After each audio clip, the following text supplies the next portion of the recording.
Espace TV, les grandes gueules, tout sur les dessus de l'actu. Ahmed Camara, Zachary Milimono, Roby, Mohamed Djibril Camara, Moussa Moïsila, Lamine Girassi forment les grandes gueules. Bienvenue chez les GG, ce mardi matin, 1h30, vous aider à mieux comprendre l'actualité. C'est le but de cette émission. Vous nous écoutez à modulation de fréquence au 99.7 ici à Conakry. Vous êtes du côté de Zéro-Corée. Bienvenue sur cette radio qui diffuse cette émission. Si vous êtes à Kindia, c'est Kaniazik FM. La Guinée entière nous écoute à travers Espace TV. Évidemment, disponible en Guinée solitaire. Merci de votre fidélité aux téléspectateurs. Vous avez la possibilité évidemment d'intervenir en direct, tout simplement en nous envoyant des SMS GG au 8037 si vous êtes un abonné Orange, au pire le 00224 657 39 13 13. Avec plaisir, nous allons essayer de prendre tout ça en compte. Sinon vous partez sur le site de la radio, le www.espacefmguinée.info. On s'intéresse à l'actualité dans cette émission. La Guinée à la croisée des chemins. Le microcosme politique est de plus en plus gangréné par la persistance des désaccords qui déteignent en tout cas sur le climat social. Une impasse qui se renforce d'un déficit de dialogue entre les acteurs politiques incapables d'accorder leur violence sur les conditions d'organisation des prochaines joutes électorales. Alors, comment sortir de ce cul-de-sac? Que faut-il attendre de la rencontre prévue demain entre le chef de file de l'opposition guinéenne et le président Condé? La question mérite d'être posée sur les GG. Et ce matin, un spécialiste à la matière, Gouressi Condé, docteur Gouressi Condé, donc, qui sera notre invité de parcours chez les GG. Oui, on s'intéresse à cette autre actualité, vous l'avez suivi hier, en tout cas, sur les médias d'État. Ce décret, un nouveau pas franchi donc pour la naissance de l'école nationale, de l'école normale, d'administration en Guinée. Le président Condé, donc, a pris hier un décret portant création de l'ENA. Le ministre de la fonction publique se frotte les mains. Quelles sont les implications de ce décret présidentiel pour la modernisation de l'administration? Nous allons avoir en direct ce matin chez les GG M. Sékou Kourouma, ministre de la fonction publique et de la réforme de l'État et de la modernisation, de l'administration. Tout ça c'est compliqué. Bienvenue à vous. Bonjour Roby. Non mais c'est pas compliqué. Bonjour Roby. C'est une bonne nouvelle. Je dis bonjour Roby. Bonjour, c'est une bonne nouvelle cette histoire d'ENA. Avant que mes collègues ne disent bonjour, c'est une très bonne nouvelle. Non mais vous direz bonjour après. N'importe quoi. Attendez, Roby, voilà, tu redescends sur terre là. Bonjour Moussa Moïsila. Bonjour. Voilà, c'est simple. Bonjour mon cher Tamba. Bonjour l'ami. Voilà, bonjour Djibril. Bonjour l'ami. Voilà. C'est pas la pagaille ici, c'est pas la dictature. On est organisé. Allez, vas-y. C'est pas une organisation. Si c'est une organisation. Le pays est commandé. Justement. Voilà. Je veux dire que c'est une bonne chose. Ce matin, c'est une bonne nouvelle de toutes les façons parce que notre administration a besoin de performance, a besoin d'hommes capables de mener à bien notre pays. Je pense qu'on a besoin de capacités, de personnes qui sont à même de réfléchir comment reformer cette administration-là.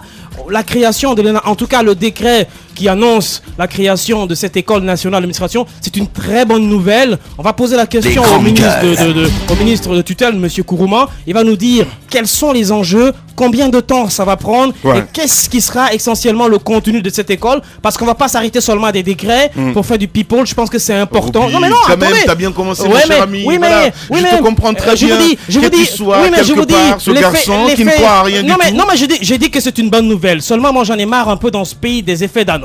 On nous a chanté les créations d'industries, etc. Je vous rappelle que la Côte d'Ivoire aujourd'hui a commencé son industrie de production de chocolat. Ils ne sont pas allés dans de la pub, ils ont travaillé tout doucement et aujourd'hui ils en sont à un résultat. Donc aujourd'hui c'est la même chose que nous devons faire chez nous. On doit sortir un peu des annonces, on doit sortir un peu des effets boomerang pour être dans la réalité. Je pense que c'est le résultat qui compte. En tout cas, c'est une félicitation à Monsieur le Président de la République qui prend ce décret-là, qui demande d'ailleurs au ministère des tutelles, notamment de l'enseignement, du budget, de l'économie, etc., qui sont chargés de mettre en place, de mettre en application ce décret-là. Donc, c'est très important. Voilà, on va pas faire le chemin là-dessus parce que tous on va voir le ministre, mon cher. Non, on va voir le ministre. Voilà, allez, coup d'envoi de la grande mission d'inspection donc de l'ISP. Qu'est-ce que c'est que ça? Voilà, c'est des institutions d'enseignement supérieur public et privé. Bien. Voilà, et le là a été donné hier pour la grande mission d'inspection de ces institutions d'enseignement supérieur public et privé. Oui. Alors, il faut savoir déjà que l'ordre de mission a déjà été remis aux inspecteurs des finances le week-end dernier. Et donc, cette mission d'inspection s'étendra sur 10 à 15 jours. D'accord. Une mission à l'issue de laquelle chaque inspecteur devra dresser un rapport sur le constat effectué sur place. En clair, il s'agira, n'est-ce pas, pour chaque inspecteur, en ce qui concerne les institutions d'enseignement supérieur privées, de vérifier la corrélation entre les effectifs d'étudiants déclarés et la masse financière débloquée par l'État. Parce que à ce niveau-là, la mine, vous n'allez pas me contredire, la tendance est plutôt à la surfacturation. Donc, mais vous avancez des choses graves là. Non, mais attention, on en a parlé ici. Je n'ai pas dit le contraire, parce que partout, vous n'avez pas de preuves. C'est assez compliqué, mon cher. Non, mais attention, on a parlé de pas mal de dossiers ici sur les facultés. On sait comment ça se passe. Les réalités sautent aux yeux en ce qui concerne les institutions d'enseignement supérieur. Il y a aussi les inspecteurs des finances auront aussi comme mission en ce qui concerne les institutions d'enseignement supérieur public, la vérification de la gestion administrative, financière et comptable. D'accord. En clair, est-ce qu'ils devront s'assurer si effectivement les bourses dans l'État sont bien orientés vers les vrais destinataires. Justement. Parce que de ce côté-là aussi, on apprend que des bourses seraient détournées à d'autres fins. Ça, c'est pas étonnant, Djibril, parce que hier, par exemple, juste faire un crochet là-dessus. Hier, je regardais le journal de 22h de Moussa Moïsila. À la fin de l'émission, il y a ce joueur qui avait accordé une interview, je sais pas à quel site internet exactement, Camille Zayat, qui disait que on avait annoncé 30 000 $ pour les joueurs et ils n'ont reçu que 20 000 $. Et il y a d'autres joueurs aussi qui ont reçu que 10 000. Non, il a dit qu'il a reçu 20 000 lui, personnellement. Tu vois ce que je veux dire? Donc ça m'étonne pas. Quand tu me dis qu'il y a des fonds qui sont débloqués et que ça ne vient pas directement au destinataire, demandez au ministre, parce qu'il y a des ministres businessmen, mon cher ami. L'inspection générale des finances, c'est un monde assez miné. Et j'ai pris langue avec une source bien informée de la place, qui m'apprend que avant l'émission des ordres de mission, que l'inspecteur général des finances aurait passé un deal avec un doyen du milieu. Djibril. Oui, mais ce que je vous annonce là, oui, mais c'est vrai. Ah ben. Et qui aurait passé, je le dis toutefois avec des pincettes, qui aurait passé un deal avec l'inspecteur général des finances. Le deal porte sur quoi? En fait, avant l'émission des ordres de mission, et chaque inspecteur qui a des relations plus ou moins privilégiées avec l'inspecteur général cherche en quelque sorte à être envoyé quelque part où il pourrait probablement tirer son épingle de jeu. Alors, l'inspecteur du nom de Grand Kaba, qu'on appelle là-bas doyen. Grand K. Ah ben, vous... Non mais je fais des raccourcis comme ça. C'est tout, hein. Je connais pas du tout. À savoir s'il n'y a pas eu un deal entre vous. Avec l'inspecteur général. Alors, il était prévu dans ce deal qu'il soit envoyé quelque part. Mais apparemment, lorsque les ordres de mission ont été émis, on l'a envoyé ailleurs, ce qui n'aurait pas plu. Alors, lorsqu'il a reçu l'ordre de mission, il aurait jeté l'ordre de mission dans la figure de l'inspecteur général. Le bruit, ça fait jaser du côté de l'inspection générale des finances, mais toujours est-il qu'on demande aux inspecteurs de dresser des rapports en âme et conscience, parce qu'il y a eu une première inspection. La dernière inspection date de 2011. Donc, et des sources bien informées qui connaissent bien ce milieu disent souvent que quand les inspecteurs sont envoyés sur le terrain, ils constatent, mais en même temps ils profitent pour négocier. Voilà. Et ce qui est grave dans cette histoire, excuse-moi, je donne la parole à Roby, c'est que la dernière fois le président, on a écouté son discours du côté du Palais du Peuple, le discours du 1er mai, ce fameux discours. Eh ben c'est au vu dessus de tout le monde et personne ne fait quelque chose.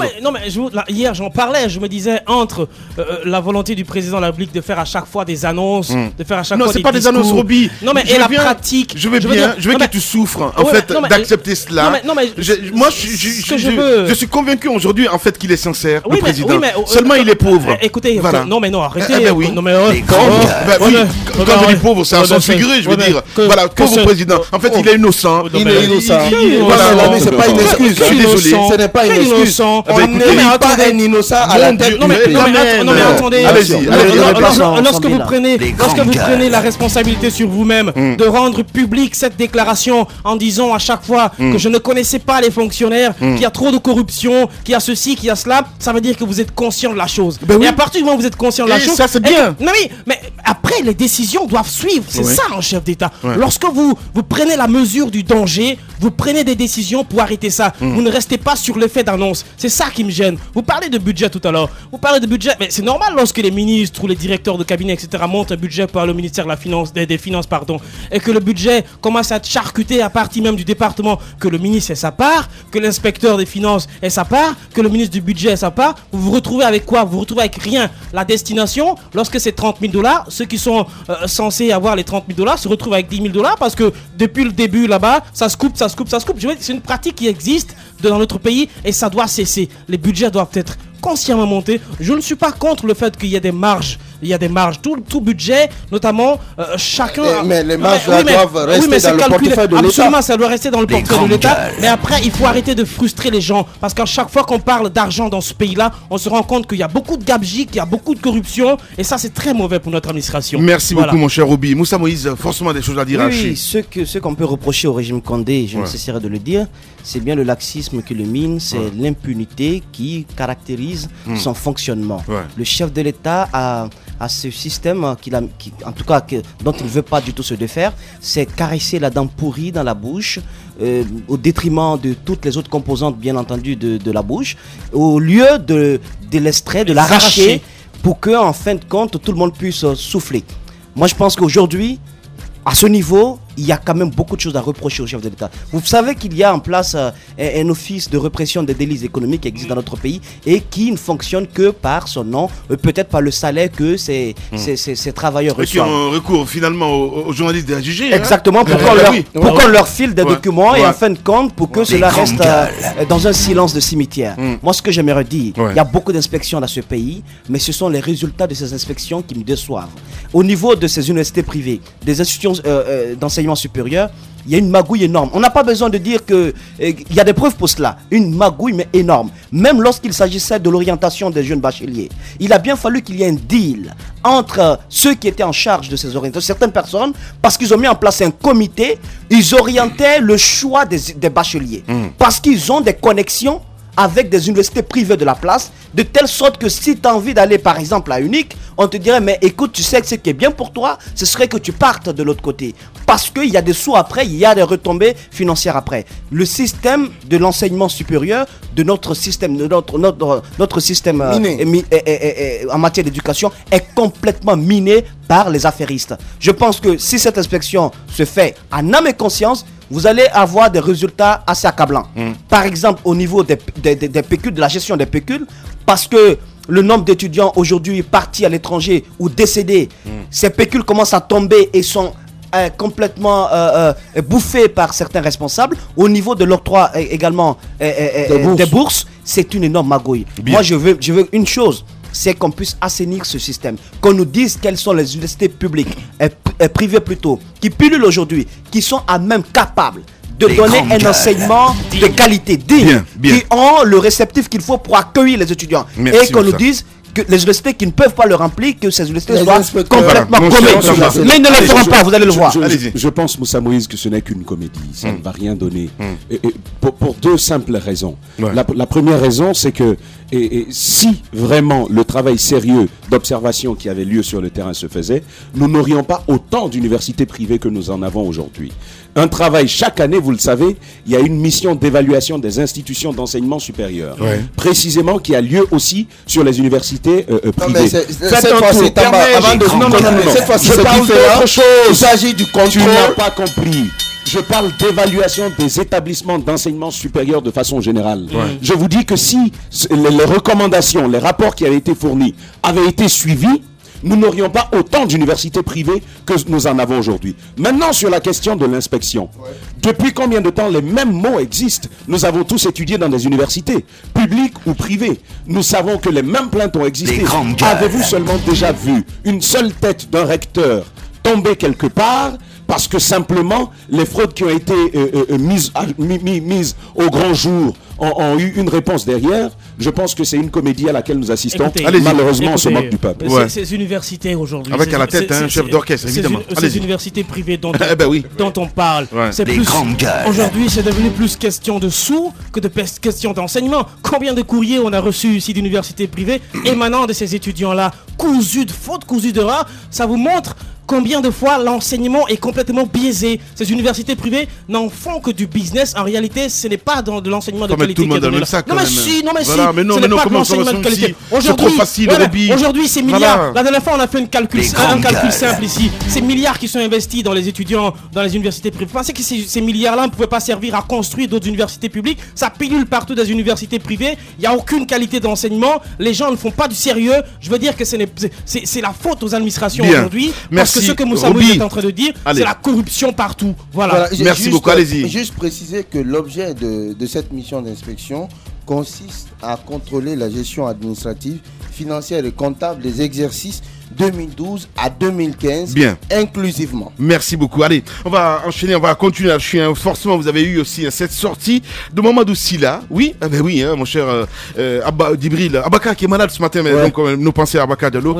Oui, la sortie de Mamadou Sylla. Mamadou Sylla de l'UDG, c'est ça. Et qui a dit tout haut, moi je pense, ce que beaucoup savent comme vérité. Le retour de Dadis, la venue de Dadis en politique brouille les cartes.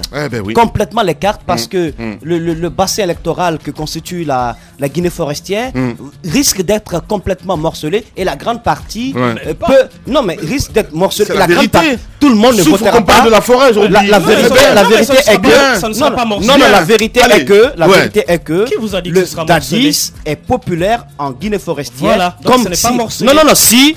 Parce que moi, chez moi, quand je fais... Souffre pour une fois qu'on parle de la forêt, mon cher ami, c'est la Guinée. Non. Il semble beaucoup plus connaître la forêt. En tout cas, il semble montrer qu'il connaît mieux la forêt que quiconque ici. Mais je t'affirme que Djibril y a séjourné pendant 10 jours au moins. Et il nous a prouvé qu'il connaissait mieux la forêt aussi. Alors, je vais vous dire une chose. Voilà, je vais vous dire une chose. Dadis est populaire. Mais moi, quand je fais un raisonnement, j'évite de tomber dans l'absolu. Il y a que tout le monde ne votera pas pour lui en forêt. Alors là, pas même du tout. si c'est pourquoi je dis le bassin électoral sera morcelé. Alors, et cette sortie aussi de Papa Koli. Non mais finalement à la fin du compte, non, mais écoutez, aujourd'hui, une chose claire, personne ne conteste l'arrivée de Dadis en politique. Parce que formellement il n'est pas inculpé, il peut se présenter, mais en même temps la crainte aujourd'hui est ressentie chez certains leaders, notamment du côté du pouvoir en place, même si on fait semblant. Oui. Dadis vient brouiller les cartes. J'ai vu un article sur Guinée 7 ça fait trembler. On disait qu'il y a Cory Kondiano et notre ami Donkas qui ont essayé de rencontrer. Aujourd'hui, oui, bien sûr. Aujourd'hui, de faire la réconciliation parce que le monsieur il est frustré. Il n'a pas de traitement. Il n'y a rien. Il n'y a pas aujourd'hui un leader politique qui a un certain poids, qui n'aimerait pas avoir Dadis dans ses rangs, qui n'aimerait pas avoir le soutien de Dadis. Je vais t'étonner mon cher ami, parce que Dadis pencherait beaucoup plus à l'UFDG. Écoutez, on verra bien. Mais ce que j'aimerais, par-dessus tout, ce que j'aimerais dire, c'est que tout ce que cela peut créer comme enthousiasme, que cela ne nous fasse pas oublier qu'il y a eu quand même derrière le massacre du 28 septembre. Des femmes violées, plus de 150 personnes tuées. Il ne faudrait pas qu'on l'oublie. Je ne dis pas forcément que le coupable se trouve en Dadis Camara. Je dis que cela ne doit pas faire oublier à la justice que le travail doit continuer. Merci beaucoup. Allez, Tamba. Permettez que je m'exprime en ces termes. Dadis est le perturbateur du calcul politique guinéen. Je pense que, en effet. Je pense qu'il vient c'est le nouveau pion dans l'échec, dans le jeu d'échecs. Voilà, c'est là que je voudrais en venir. Ce qu'il y a à craindre, c'est qu'il serve simplement de pion et à un camp particulier. Et on sait que ça miserait plus aujourd'hui pour le pouvoir. C'est quand même l'observation à faire. Mais il y a quand même deux choses. La première, c'est que Monsieur Moussa Dadis Camara va peut-être revenir, mais il y a un autre problème qui est en train de se créer. Nous craignons, malheureusement on a peur d'en parler là. Non, il ne faut pas dire nous, il faut dire tu, c'est important. Tu es indépendant mon cher ami. Voilà, mais non, il ne faut pas dire nous. J'en viens. Voilà. Tous les Guinéens, vous et moi, craignons la déchirure du tissu social guinéen. Pas du tout mon cher ami. Alors tu ne crains pas que la Guinée se divise sur fond ethnique. Mais c'est de cela que je parle, l'ami. Je pense qu'il y a un nouveau bloc. Sa parole n'est pas une montagne. Il y a quand même quelque chose d'important. Un nouveau bloc est en train d'être créé, un autre bloc ethnique. Et ce n'est pas bien. De l'autre côté, c'est la deuxième chose que j'avais à dire. Il faut laisser à la justice le soin de dire que Moussa Dadis ait une responsabilité dans les massacres qui ont eu lieu. Il ne nous appartient pas. Grave. Non mais écoutez, c'est à la justice de le dire. Mais cela ne nous appartient pas. C'est ce que j'ai dit justement, mon cher. Voilà. Je ne vois pas qui a accusé Dadis dans ce studio. Moi, je me désole aujourd'hui qu'on analyse le retour de Dadis sous l'angle politique. Parce que c'est un retour, qu'on le veuille ou pas, qui ravive les réminiscences du massacre du 28 septembre. On est d'accord là-dessus. Je pense que celle qui a le mieux résumé, celle qui a le mieux analysé le retour de Dadis, c'est Dr Makale Traoré. Je pense que Moussa Dadis Camara, au regard de ce qui s'est passé, aurait dû avoir sur lui le recul et l'humilité de s'abstenir de tout. Même si aujourd'hui on le dira, merci. Mais il n'a jamais été culpé. Il aurait dû s'abstenir de se présenter à la prochaine présidentielle. Office guinéen des chargeurs, mon cher Tamba. L'enquête, tu poursuis. Hein? Oui, l'enquête se poursuit. Il faut dire que nous aurions espéré qu'une telle mission d'inspection sur l'administration et aussi la comptabilité puisse y débarquer. Ça a été déjà fait. Et qu'à terme, oui, bien entendu. Ça a été fait, mais de façon biaisée. Aujourd'hui, on parle d'administration, et c'est justement de cela que je vais parler. On parle d'administration, mais au-delà de l'action d'aller et d'observer ce qui est en train d'y être fait, il faudrait que des actions s'en suivent. Par exemple, qu'il y ait des recommandations, mais que ces recommandations puissent être faites, appliquées. Parce que c'est un peu là le problème que nous avons aujourd'hui. Hier, je parlais ici en ce studio des nombreuses sorties d'argent qui continuaient sans aucune trace. Nous parlions du montant faramineux de 8 milliards de nos francs. Et sans aucune trace. Avec ça, on parle de modernisation de l'administration. Nous allons y venir, Djibril, si tu permets. Mais ce qu'il y a ajouté ce matin à tout ce qui a été dit hier, et c'est important de rappeler que l'enquête se poursuit. Demain également, il y aura un ensemble de déballage là-dessus. L'enquête se poursuit. Monsieur le directeur général dont nous parlons, l'Office guinéen des chargeurs, effectue d'après nos informations, des missions au compte de l'OGC pour lesquelles il n'y aurait ni compte rendu à ses collègues de service au sein de l'OGC, ni compte rendu pour le département de tutelle, à savoir le département des transports. Première question. Des fonds servent à ce genre de mission-là. On sait comment ça se passe. Pourquoi ne pas rendre compte à ses collègues, ne serait-ce qu'à ses collègues de travail? C'est une première chose. Mais lorsque les missions sont d'une certaine envergure, on sait qu'il y a un département de tutelle qui, normalement, vérifie les actions au sein de l'OGC. Pourquoi il n'y a pas de compte-rendu et pourquoi est-ce que l'on laisse faire? C'est finalement la grosse question qui est en train d'être posée. On a parlé d'achat hier ici. On a parlé du fait qu'il y ait aucune liberté pour l'inspecteur, le contrôleur financier qui est là. On a parlé du rôle que tient, le rôle de façade que tient monsieur le DGA dans cette situation-là. Et lorsque vous voyez un office qui est géré d'une telle façon, comprenez que on laisse faire, tout se passe comme le directeur général le veut, et cela au détriment de l'office lui-même. Aujourd'hui, petite confidence, mon cher Tamba, parce que moi j'étais halluciné quand j'ai entendu ça, à dire que le directeur de la marine marchande, qui se rend à l'OGC pour dire je suis venu chercher les 10%, et puis on le donne en espèces, comme si rien n'était, et puis voilà quoi, et puis voilà 120 millions, 200 millions, mais je vais vous dire, il a une mission, c'est par rapport à Télémélé évidemment, c'est important, ça c'est très grave. Je vais vous dire ce qui se passe. Au-dessus de tout le monde. Mais je vais vous dire ce qui se passe. Elidi Record, en collaboration avec Adafo Media, présente le plus gros concert dancehall avant les vacances 2015. Singleton, la machine du dancehall, vous invite à découvrir son nouvel album, Le Travail Paye, le 7 juin 2015 à 14h sur l'esplanade du Palais du Peuple.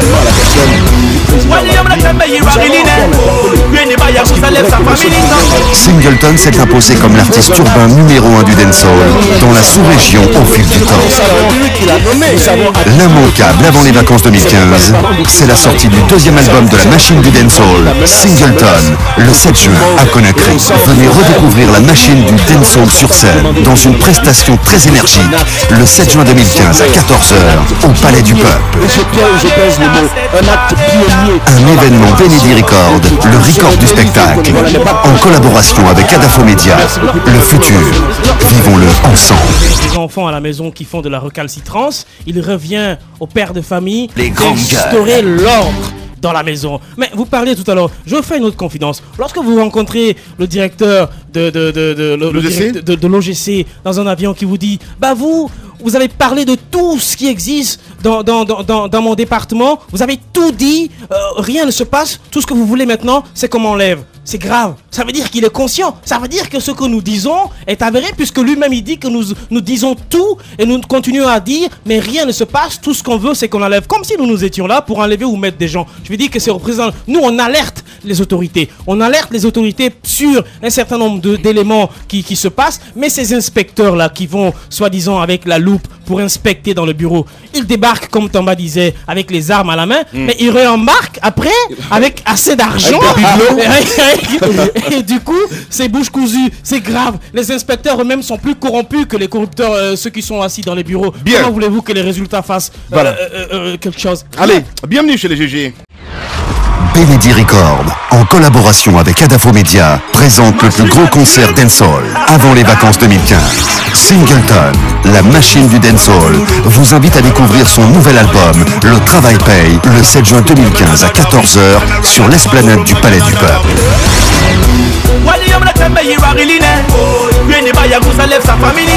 Singleton s'est imposé comme l'artiste urbain numéro 1 du dancehall dans la sous-région au fil du temps. L'immanquable avant les vacances 2015, c'est la sortie du deuxième album de la machine du dancehall, Singleton, le 7 juin à Conakry. Venez redécouvrir la machine du dancehall sur scène dans une prestation très énergique le 7 juin 2015 à 14h au Palais du Peuple. Un événement Benedi Record, le record du spectacle, en collaboration avec Adafo Media. Le futur, vivons-le ensemble. Les grandes gueules. Tout sur les dessous de l'actu.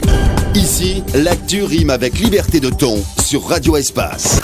Voilà, nous allons partir sur le terrain, joindre le ministre Sékou Kourouma qui va intervenir évidemment dans un instant dans cette émission Les GG sur Radio Espace. Continuez à réagir, GG au 8037, sinon l'autre numéro de téléphone qu'il faut composer en tout cas si vous souhaitez intervenir en direct dans cette émission, c'est le 00224 657 39 13 13. On va essayer de faire un tour sur notre plateforme, s'intéresser un peu à ces réactions des auditeurs ce matin. Le temps pour notre réalisateur d'appeler le ministre Kourouma, voilà, qui va intervenir dans un instant chez nous. Allez, cet auditeur qui dit vive l'arrivée des Dadis en politique, l'homme qu'il faut pour la Guinée c'est Ouri, donc de Dabompa.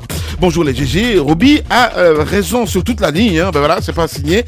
Sinon cet autre auditeur qui dit bonjour c'est Yaya Bagissa, la mine arrête de faire la démagogie à l'antenne. Alors quelle preuve as-tu pour dire que Dadis persona penserait plus à l'UFDG? C'est grave de ta part. Mais voilà, pour dire qu'on censure rien ici à l'antenne, il n'y a pas de problème. Dadis n'a pas répondu d'abord à ses actes. Qu'est-ce qu'il veut dire exactement cet auditeur? Je comprends pas. Bonjour les GG, les grandes gueules. Alors il dit Dadis n'a aucun respect pour le peuple de Guinée, sinon il serait abstenu de toute déclaration politique. C'est Mohamed donc qui nous envoie ce message. Voilà, on va rester là-dessus. Allez, nous avons donc le ministre Kourouma en direct chez les GG. Bonjour monsieur le ministre. Bonjour monsieur. Bienvenue sur Espace. Alors monsieur le ministre, certainement c'est une bonne nouvelle. Hier le président de la République a pris le décret portant création de l'ENA, l'école nationale d'administration. École normale de l'administration. On s'attendait à cela, mais qu'est-ce qui va suivre? La mise en place de cette école va prendre combien de temps? Et quel sera le contenu exact? Bon, merci bien. Je voudrais corriger, rectifier en disant que ce n'est pas l'école normale d'administration, mais c'est plutôt l'école nationale d'administration. Voilà, c'est fait. Alors, qui vient d'être créée par décret de Monsieur le Président de la République, le décret 096 du 18 mai 2015. Ouais. Je voudrais rappeler que la première école nationale d'administration de Guinée a été créée par décret numéro 57 du 20 février 1960. D'accord. La première ENA de Guinée fut créée en 1960. 3 ans après, elle a disparu. Contrairement aux autres pays de la sous-région qui ont fait de la création de l'ENA une priorité. Oui. Donc notre administration, pendant des décennies, a trébuché et a connu toutes sortes de dysfonctionnements. Bien. Maintenant, aujourd'hui, Monsieur le Président de la République vient de mettre en place l'école nationale d'administration, qui a la mission fondamentale, n'est-ce pas, de créer, de contribuer à répondre à l'ensemble des besoins de développement des compétences des administrateurs publics guinéens. Voilà. Alors, Monsieur le ministre... Cela implique qu'il faut d'abord préparer la relève. Ouais. Donc, elle va faire la formation initiale. Et également, elle va faire le renforcement des capacités des cadres en activité. C'est la formation en cours d'emploi. Telle est la mission de la nouvelle École nationale d'administration. Monsieur le ministre, c'était l'un de vos plus grands objectifs. Mais j'aimerais comprendre où est-ce qu'on en est au niveau de la formation des formateurs. Mais aussi comment va se passer le mode de sélection de ceux-là qui doivent avoir bénéficié de ces différentes formations à l'ENA. Et comme vous devez le constater, la mise en place de l'ENA est en train de prendre forme pas à pas.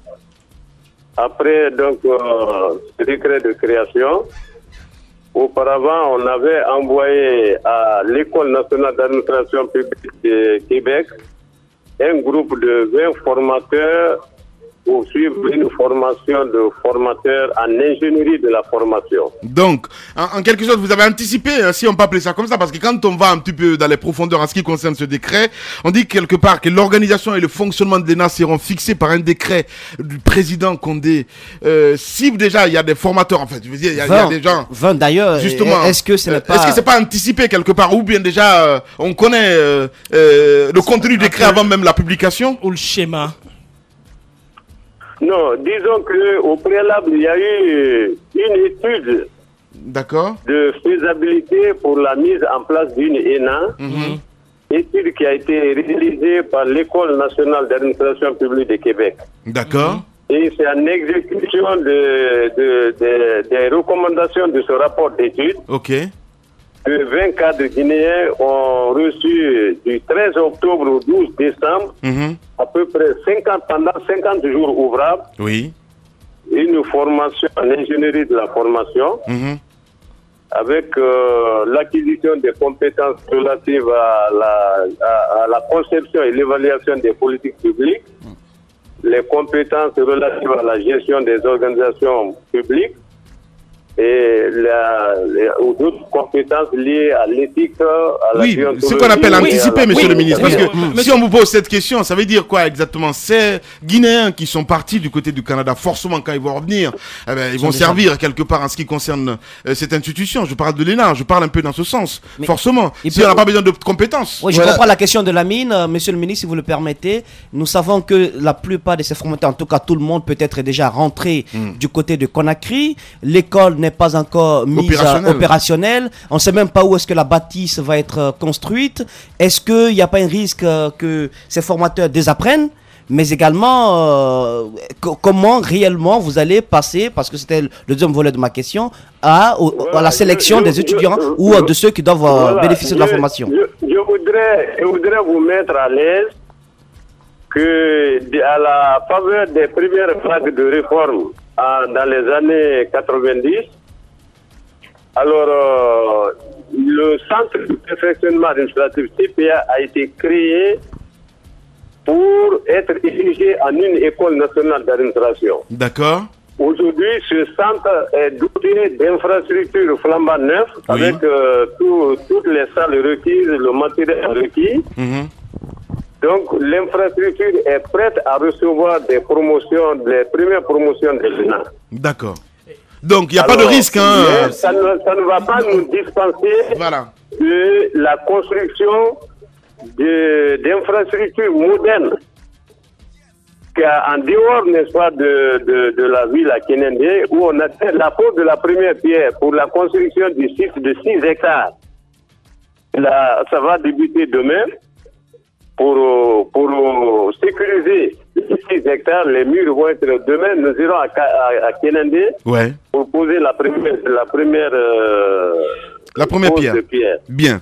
Monsieur Sékou Kourouma, donc ministre de la fonction publique et de la réforme de l'État, en direct ce matin chez les GG. Allez-y, Moussa Moïsila. Alors, monsieur le ministre, c'est bien de rajeunir l'administration publique, mais encore, il faudrait aussi balayer cette administration, en tout cas les cadres qui ont nettoyé l'administration. Ceux qui ont déjà l'âge atteint puissent faire valoir leur droit à la retraite. Les vieux. Nous savons que vous avez entrepris cette grande œuvre, mais aujourd'hui, il y a des problèmes. On voit tout le temps, en tout cas de façon récurrente, des manifestations devant la primature. Beaucoup vous accusent d'impartialité, de partialité plutôt, de négligence, de laxisme aussi et de népotisme dans votre travail, parce que vous auriez favorisé certains de vos enfants. On aimerait comprendre où est-ce qu'on en est dans ce travail, qu'est-ce qui est fait pour contenter tous ceux qui manifestent devant la primature. Bon, je voudrais vous dire en âme et conscience que ceux qui manifestent la longueur de journée et qui me traînent dans la boue m'en veulent à tort. Mais il faut l'accepter, c'est aussi le lot qu'on paye à tous les réformateurs. Ouais. Je ne m'attends pas à ce qu'on m'applaudisse à tout bout de champ quand il y a des intérêts qui sont mis en cause. Ouais. Les gens en question, ils sont au nombre de 1809 agents qui sont détenteurs d'arrêtés d'engagement de 2006, 2007, 2008, 2009 jusqu'en 2010. Ouais. Alors que le président Alpha Condé n'était même pas encore venu au pouvoir. Ouais. Hier, j'ai suivi votre intervention dans l'édition d'information de la télé Espace TV, où vous avez évoqué le cas de votre fille qui travaille à la douane. En février 2014, monsieur le président, le premier ministre chef du gouvernement nous a saisi du dossier de ces jeunes. Ouais. Nous avons mis en place une commission et cette commission qui comprendrait aussi les jeunes en question, avec les cadres de mon département. Ils ont collecté 1809 dossiers arrêtés. Bien. Et ils en ont fait un travail de nettoyage, d'assainissement. Ouais. Ils ont identifié 858 faux arrêtés. Alors, nous nous sommes dit que ces faux arrêtés, nous ne les laisserons pas passer. Alors, monsieur le ministre, oui, c'est juste cette question, mais pourquoi vous n'avez pas communiqué? Monsieur le ministre, comme s'écoutez un petit peu, s'il vous plaît, je veux bien vous laisser continuer parce que là, vous avez évoqué quelque chose tout de suite très intéressant. On veut savoir, vous avez dit tout de suite que parmi ces jeunes-là, il y a des fausseurs. Mais en même temps, pourquoi vous n'avez pas communiqué en ce qui concerne ces faux dossiers, ces faux diplômes ou je ne sais quoi exactement? Justement. Soyez ébruté pour que vous communiquez. S'il vous plaît, avec votre radio, combien de fois j'ai communiqué là-dessus? Et la dernière communication, j'ai même donné à vos journalistes de la place une copie des arrêtés d'engagement de mes enfants dont on parle pendant que je n'étais pas ministre. Ouais. Hein? Bien. Je ne recrute pas. Que l'on exhibe un seul arrêté d'engagement que j'ai signé de janvier jusqu'à maintenant, si ce n'est pas des arrêtés d'engagement décidés par le Conseil des ministres. Ouais. En ce qui concerne vos enfants. Ou des gens que j'ai recrutés parce que nommés par décret de monsieur le Président de la République. Pour régulariser la situation de ces gens. En ce qui concerne. Quelqu'un exhibe un seul arrêté que j'ai signé de janvier 2014 depuis que je suis ministre. Ben, voilà. Que l'on exhibe. Monsieur le ministre, en ce qui concerne l'accusation portant sur le recrutement de vos enfants à la fonction publique, qu'est-ce que vous avez à répondre? On prépare toutes sortes de cabales, on invente des situations invraisemblables. Ouais. Alors, Dieu aidera la vérité. Voilà, à vous écouter ce matin, vous avez dit que vous êtes victime de cabale, mais qui est derrière cela? Derrière cette cabale? Non, je n'accuserai personne. La vérité triomphera d'elle-même. Voilà. Merci beaucoup, monsieur le ministre, en tout cas, d'avoir accepté notre invitation ce matin. Merci bien. Je voudrais rappeler que puisque on est au niveau de l'ENA, oui. Alors, le 2 juin prochain, je me rendrai à Paris et pour signer une convention de partenariat entre l'ENA de Québec, l'ENA de France et l'ENA de Guinée. Ouais. Pour accompagner, n'est-ce pas, la jeune ENA de Guinée dans son départ. Voilà. On va vous envoyer aussi Djibril Camara pour accompagner une émission là-dessus. Qu'il vienne m'accompagner. Il sera le bienvenu. Avec plaisir. Merci beaucoup, monsieur le ministre. Voilà, mesdames et messieurs, on va marquer une pause. Dans un instant, on revient avec vous. Gouressi, docteur Gouressi se prépare pour être dans ce studio avec nous. Très chaud ce matin, franchement. Grand merci à vous qui nous regardez à l'étranger. On va parler d'autres choses aussi dans la deuxième heure. Tout ceci, c'est dans moins de 10 minutes sur Radio Espace. Politiciens véreux, fonctionnaires corrompus, promoteurs immobiliers voyous, justice passive. La Guinée devient-elle mafieuse? Les grandes gueules d'Adafo Média ne lavent pas plus blanc, mais vous permettent de défendre votre pays en vous informant. Avec les grandes gueules d'Adafo Média, dénoncez les turpitudes, nous garantissons le secret des sources. Envoyez vos documents à espacefmguinée.info, rubrique Contact. Les grandes gueules d'Adafo Média ou le socle de la liberté d'expression en Guinée.